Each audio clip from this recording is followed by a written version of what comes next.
Probablemente un tema que estamos discutiendo siempre, desde hace muchos años, es desde dónde se construye la historia, desde dónde se construye el relato de la historia, qué es lo que contamos y desde qué lugar lo contamos. Tenemos la historia oficial. Yo estudié en el colegio con la historia oficial. Era como se estudiaba. Los buenos de un lado, los malos del otro. Mi amigo Osvaldo Bayer trabajó mucho el tema de la historia que se quiere ocultar, ¿no es cierto? Con la Patagonia Rebelde, con tantos textos de Osvaldo, donde trabaja con los olvidados, y aquí nos introducimos en el tema. Historia de la Argentina olvidada, de Ignacio Montes de Oca, 1810-1955, casi la primera parte central del nacimiento de la patria hasta la caída de Perón. Ignacio Montes de Oca ha hecho un estupendo libro que yo quiero compartir con ustedes esta conversación. ¿Cómo le va, maestro? ¿Te dicen ya maestro o no? Jamás. Todavía no lo jamás. Permitiría. Directamente. ¿Qué es la Argentina olvidada? La historia de la Argentina olvidada es un intento es una serie de hipótesis para tratar de explicar por qué somos tan intolerantes y cuánto tiene que ver el olvido en esa costumbre que tenemos de ser intolerantes y de ocultarlo. Es como una sociedad que dice ser lo que no es y mientras tanto se culpa de ser víctima de aquello que produce. En otras palabras, olvidamos la historia para poder repetir los errores y eso es deliberado y eso viene sucediendo desde 1810 y desde antes. Cuando uno lee tu libro se encuentra con la historia de los que no están en la historia. La historia de los marginados. Es que la historia siempre fue el campo de lucha política. La historia lo escriben los vencedores, parece una idea como de dogma, pero ¿qué significa eso? Que siempre hemos decidido borrar no solamente a los que perdieron, sino a los motivos que llevaron a borrarlos y los métodos violentos, ya sea métodos violentos físicamente como retóricos. Dicho de otra manera, ¿cómo hicimos para olvidar a los indígenas? ¿Solamente los matamos o los convertimos en una clase absolutamente subalterna desde la historia? No cumplieron rol, pareciera. Bueno, en la Argentina había negros, ya no hay. Bueno, es que ahí me pasó algo. Había dos historias oficiales. La historia de que no hubo negros. No, hubo. Los hubo. Hay un libro de Susana Stocker, creo que era, que murió, que era la esposa de Tomás Eloy Martínez, que tiene un libro exactamente sobre ese tema, ¿no? Un tercio de la población en la época de la colonia. Y la otra historia es que murieron en la independencia, durante la guerra de la independencia. Bueno, es cierto, eran carne de cañón. Viste, sí. En las Malvinas también, ¿quién se mandaba a pelear? Se mandaba a la gente del interior, a la gente que las clases dominantes decían, bueno, que vayan ellos, nosotros nos quedamos acá tranquilos. Pero las mujeres y los niños no iban a la guerra. No, ese ADN de los negros quedó en nuestra población. Hace unos años hizo un estudio la UBA con una universidad británica y descubrieron que gran parte de la población de la capital tiene trazas de ADN negro. Es decir, fíjate vos cómo se escondió nuevamente a la población negra. Hay un capítulo, creo que es el primero, sobre las raíces de la intolerancia, que es muy interesante lo que explicás. ¿Cómo podríamos sintetizarlo ahora aquí en esta conversación? Sintéticamente, la raíz inquisitorial, la Inquisición en América, en la época de los españoles, significaba acabar con todo lo que fuera diverso, lo que fuera diferente al modelo de moral católica predominante. Esa raíz fue la que luego, en la época de la independencia y en los años siguientes, ese acabar con la diversidad, ese acabar con el otro, no solamente físicamente, sino culturalmente, es lo que predominó en las luchas. Inclusive encontramos rastros hoy en el presente. Por supuesto. Esa es la hipótesis del libro. Lo diverso molesta. Tenemos que homogeneizar y los grupos dominantes del momento tratan de homogeneizar y los grupos que pelean contra la hegemonía también están intentando lo mismo. Ignacio, ¿qué pasa cuando llegan los caudillos? Que esto también está presente en tu libro. Los caudillos son la resistencia al modelo liberal, pero a la vez un intento de imposición de un viejo modelo que venía de la colonia, es decir, de volver a ese mundo que se perdió con la independencia, un mundo de castas, un mundo ultracatólico, mientras los liberales intentaban hacer realidad la ilustración desde una versión liberal, pero trataban de modernizar al país. los caudillos federales sirvieron para eso, como resistencia a la modernización, pero también, hay que decirlo, los liberales no eran precisamente la cumbre de la tolerancia. También trataron de matar ese viejo mundo, literalmente, acabando con los caudillos. Era una lucha a muerte, era una cruzada. Siempre me llama la atención cuando hablo de historia, cuando llego a Rosas, ¿no?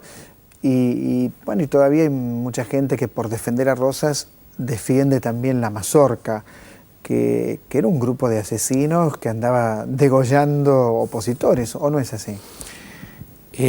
No solamente mataba... A ver, ¿cuál era el sentido de la Mazorca? No solamente asesinar al opositor, al diverso, al que no estaba de acuerdo con la adulación constante al régimen de Rosas y su figura, claro. Al restaurador, que era casi una figura católica convertida... Absolutamente católica. Claro, convertida era como el representante de Dios en la tierra casi. Y de hecho en las iglesias se lo llevaba como tal. La Mazorca tenía, en cierto punto, el mismo objetivo que tenían los grupos de tarea durante el proceso, que era demostrar que el riesgo podía alcanzar a todos. Era una policía de disciplina. Eran los que decían, agarramos a estos, pero a vos que no te agarramos te puede pasar, porque la Mazorca no solamente perseguía al opositor a Rosas, perseguía al opositor moral, perseguían homosexuales, perseguían a todos, liberales, gente que tenía una idea distinta. Siempre leamos El matadero de Esteban Echeverría, bastaba que pasaras vestido de cajetilla para que tuvieras algún problema, ¿no? Vos fíjate la ridiculez, el celeste representaba para los seguidores de Rosas a los unitarios, entonces el color de la bandera estaba prohibido, y si te agarraban con un pañuelo rosa, te podían dar desde una paliza hasta matarte. La barba en U, que se puso de moda en aquellos tiempos, como era la U de unitarios, podía hacer que te afeitaran en la calle, digamos, un nivel de fanatismo y locura increíble. Ignacio, ¿alguna manera de sintetizar el contenido del libro para quien está mirando televisión en este momento? ¿Con qué se va a encontrar? Se va a encontrar con una opción para leer la historia desde un lugar en donde se le ofrece la posibilidad de analizar ¿por qué somos tan intolerantes? Que cada uno pueda encontrar en esa historia a sus ídolos y darse cuenta qué es lo que persiguen sus ídolos que refleja su propia intolerancia. Clarísimo, te felicito, quédate donde estás. Ignacio Montes de Oca, Historia de la Argentina Olvidada, un libro que nos ayuda a pensar el país, escrito además con una prosa transparente, lo cual es muy importante. Y yo admiro a la gente de Eloísa Cartonera, me parece que lo que hacen es muy importante, ediciones muy económicas hechas con tapas de cartón, y allí hay importantísimos escritores de enorme prestigio, como por ejemplo Ricardo Piglia.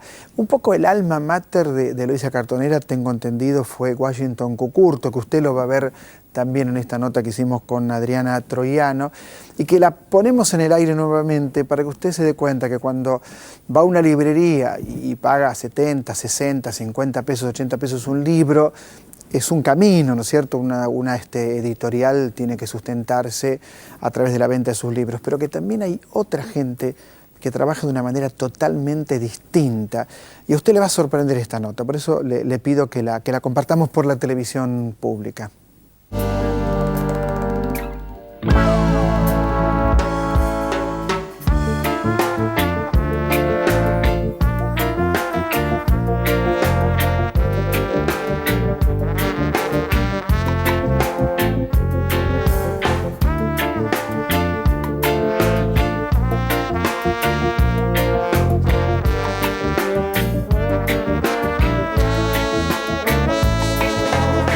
Washington Cucurto hoy es un escritor consagrado, esta es la verdad, como poeta, como novelista, y él está al frente, él creó Eloísa Cartonera, ¿es así, no es cierto? Bueno, sí, soy uno de los que comenzaron con el proyecto en el año 2003.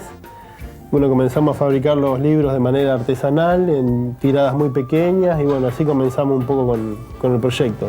¿Cómo surgió la idea? La idea vino de esto de aprovechar cartón y vender libros muy baratos, porque yo compré 3 libros a 5 pesos cada uno. Bueno, sí, comenzamos en la época de mucha crisis, a fines del 2002. Bueno, había muchos problemas sociales, también había el surgimiento de muchos microemprendimientos, muchas asambleas de vecinos, y bueno, en medio de ese clima nosotros comenzamos a editar los libros con el cartón de las calles. Compramos el cartón a los cartoneros y al principio lo fabricábamos nosotros en una biblioteca. Y bueno, después los libros comenzaron a gustar tanto que los comenzamos a fabricar en la calle, ya con los mismos cartoneros, y ahí comprendimos que había que darle, que lo podían hacer ellos mismos los libros.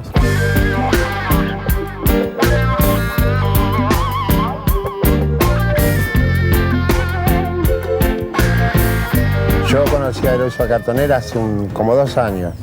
Pasó un muchacho que me parece que era colombiano, ¿no? Y me preguntó qué hacía con el cartón. Y yo le dije, lo vendo a las papeleras. Entonces me dice, ¿no querés vender por caja?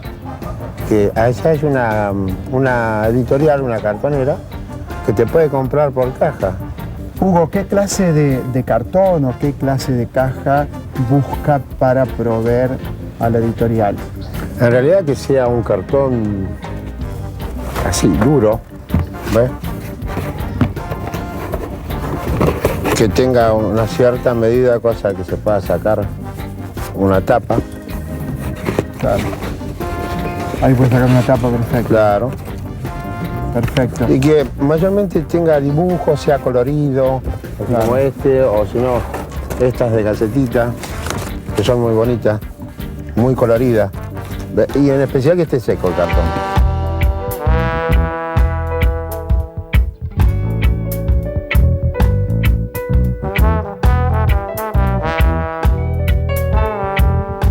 Alejandro, contanos cómo se hace un libro, cómo se hacen estos libros. Nosotros tenemos una imprenta y de ahí donde se imprime todos los libros nuestros, todo el trabajo se hace acá, la fabricación y la impresión del libro.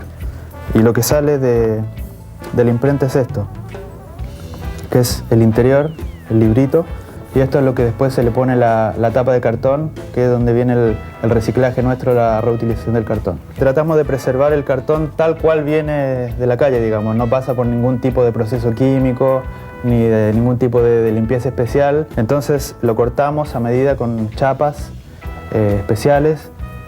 De esa manera tiene todos los libros el mismo tamaño y podemos fabricar muchos durante el día, porque la idea es producir mucho, porque son muy baratos y necesitamos una producción grande. Al cartón se blanquea el título con un stencil y sobre la pintura blanca con el título del libro va el color, y ahí es donde radica la diferencia del libro y lo hace un objeto único, distintivo.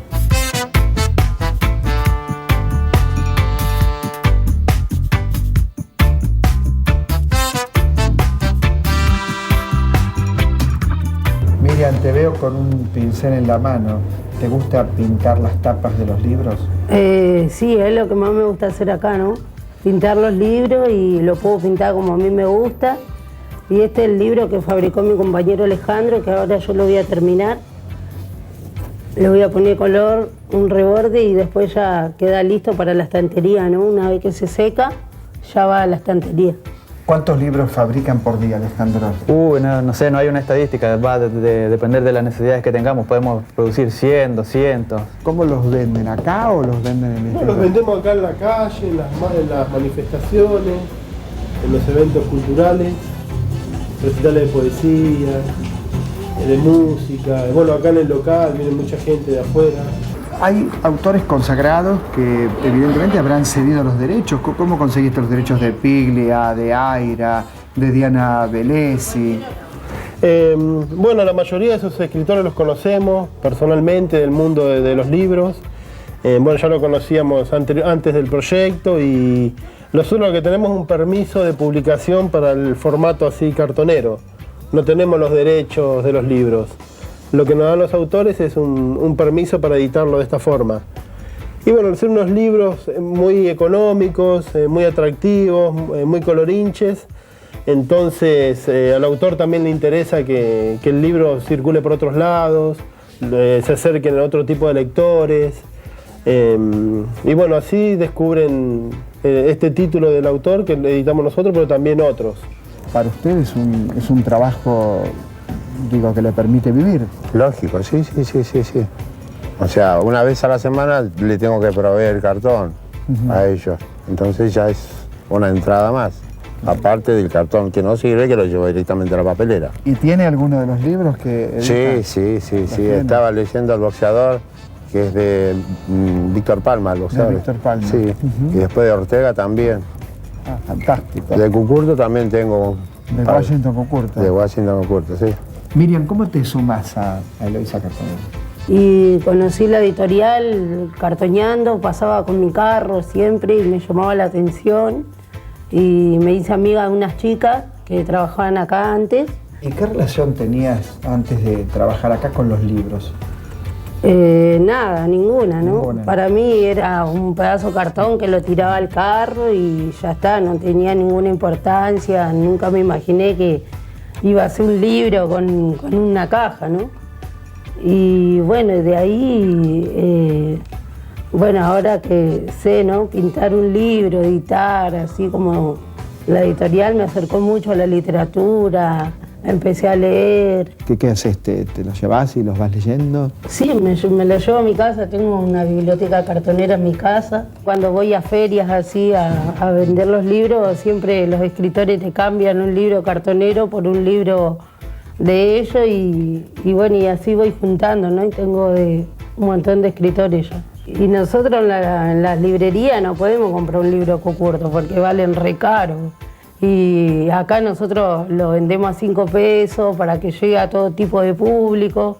Y es algo también que las editoriales no se dan cuenta, ¿no?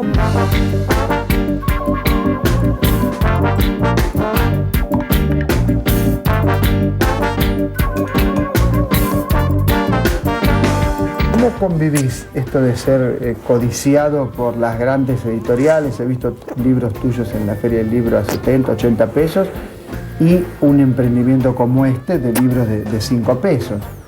Bueno, primero estoy contento de que otras editoriales también puedan editar las cosas que escribo y anteriormente a Eloísa Cartonera yo editaba en editoriales pequeñas como Siesta, del Diego, Ediciones Vox de Bahía Blanca, que es una editorial muy buena. Y bueno, después comencé a editar en Eloísa Cartonera y bueno, después ya hay otras editoriales más grandes que tienen quizás una distribución más importante, mayor visibilidad, pero en realidad ya he editado casi 20 libros en muchas editoriales, ¿no? ¿Fuiste a un taller? He ido a un taller al principio, ¿sí? Donde conocí a muchos de estos autores y bueno, después nos juntamos armando los libros. En Ediciones del Diego nos juntamos los propios autores y armábamos nuestros propios libros. ¿Y la vocación literaria de dónde viene? Y bueno, surge un poco también de juntarme con estos muchachos, ¿no? Con estos escritores y de escuchar lo que hablaban, leer los textos que estaban produciendo y bueno, eso es muy motivador para escribir. Uh-huh. Pero ¿tuviste, por ejemplo, alguna cosa familiar? No tengo, digamos, no vengo de una familia que tenga, claro, que tenga relación con los libros. Y mirá pero bueno, la relación que tenés ahora. Y ahora tengo una relación bastante fuerte, bastante especial. Realmente nunca hubiese pensado que podía relacionarme con los libros, que bueno, los libros podían de pronto darme un montón de cosas en mi vida que de otra manera seguramente si no me hubiese acercado al mundo de los libros nunca hubiese conocido, ¿no? Yo pensaba que iba a trabajar solamente como cartonero, levantando botellas, papel blanco, digamos, cartón y esas cosas a diario, pero nunca me pensé que me iba a encontrar con algo así. Me sorprendió, realmente me sorprendió.